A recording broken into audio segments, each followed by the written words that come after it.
Israeli सेना ने Gaza पट्टी में हमास के खुफिया प्रमुख उसामा तबाश को मार गिराने का दावा किया है।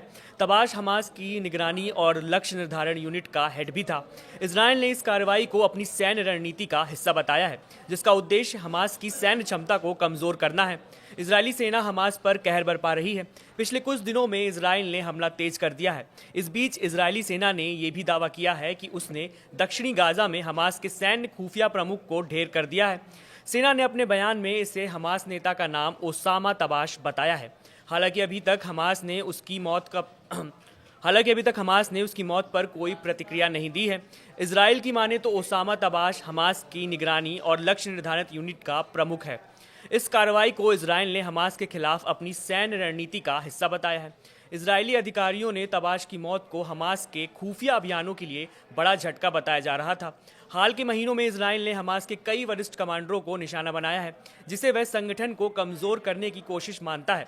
इजराइल का यह भी कहना है कि उसका लक्ष्य हमास की सैन्य क्षमता को खत्म करना है। पिछले एक साल से ज़्यादा समय से जारी युद्ध के दौरान तबाश की यूनिट गाजा के भीतर इजरायली सैन्य गतिविधियों पर नजर रखने, आईडीएफ बलों पर हमलों के साथ ही रणनीति बनाने का काम कर रही थी। इजरायली फौज की ओर से बताया गया है कि जहजोज गाजा में हमास की सत्ता को स्थापित करने के लिए और इजरायल के खिलाफ माहौल बनाने में बड़ी भूमिका निभाई थी। आईडीएफ और शिन बेट के एक संयुक्त बयान की माने तो तबाश हमास के खान यूनिस ब्रिगेड में बटालियन कमांडर सहित कई महत्वपूर्ण पदों पर रहा है। टाइम्स ऑफ इजरायल ने संयुक्त बयान के हवाले से कहा है कि पिछले कई सालों से वह आतंकवादी गतिविधियों में शामिल रहा था। 19 जनवरी को युद्ध विराम लागू होने के बाद हमास ने पहले चरण में 33 बंधक रिहा किए थे। बदले में इजरायल ने सैकड़ों कैदियों और बंदियों को रिहा कर दिया है, जिनमें घातक हमलों के लिए आजीवन कारावास की सजा काट रहे कैदियों से लेकर युद्ध के दौरान हिरासत में लिए गए और बिना किसी आरोप के रखे गए फिलिस्तीनी शामिल हैं। हालांकि ये समझौता पिछले 4 दिन पहले ही टूट चुका है।